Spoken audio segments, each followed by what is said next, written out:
Warm welcome to you on this edition of the Morning Call. You can follow us at Africanews and at Africanews.fr. But to start us off, ahead of his birthday, as he turns 93 today, Zimbabwe's long-standing ruler, Robert Mugabe, disclosed Zimbabwe's people and the ruling party, ZANU-PF, see no viable alternative candidate to run for office during the country's general elections in next year, 2018. Now, Mugabe said, quote, "They want me to stand for elections. They want me to stand for elections everywhere in the party. The majority of the people feel that there is no replacement successor to them who is acceptable, as I am." Well, both the political and economic situation in Zimbabwe is literally out of hand, considering Zimbabwe abandoned its own currency 8 years ago and adopted mainly the dollar. Now, the liquidity squeeze in the country has virtually affected every single sector of the country, like banking, health, and education, which offer vital services to the public. Zimbabwe is currently undergoing a deep economic crisis which has raised discontent among the population.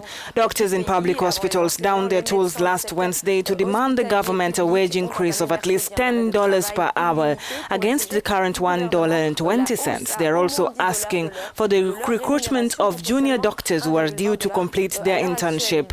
Consequence of the strike, several sources indicate that on Saturday, hundreds of patients crowded casualty units and corridors of the Pararinyatua Hospital, the major referral health facility center in the country. And joining Hanan and I here in studio today is Pindai Dube, our correspondent.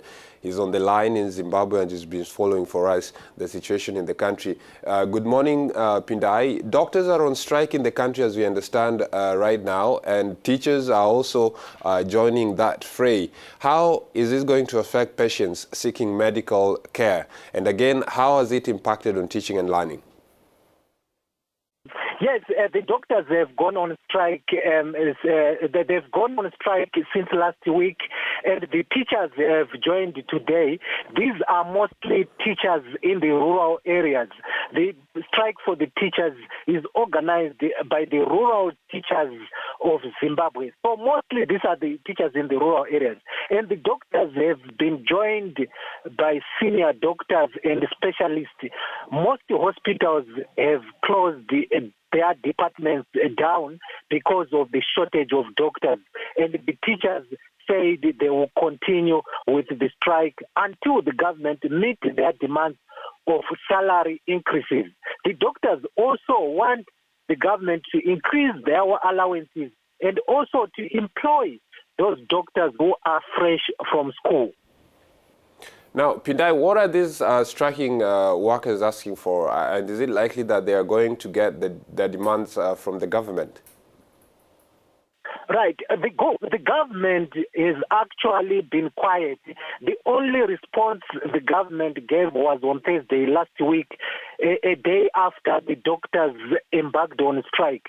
The government said those doctors should go back to work and negotiate while they are at work.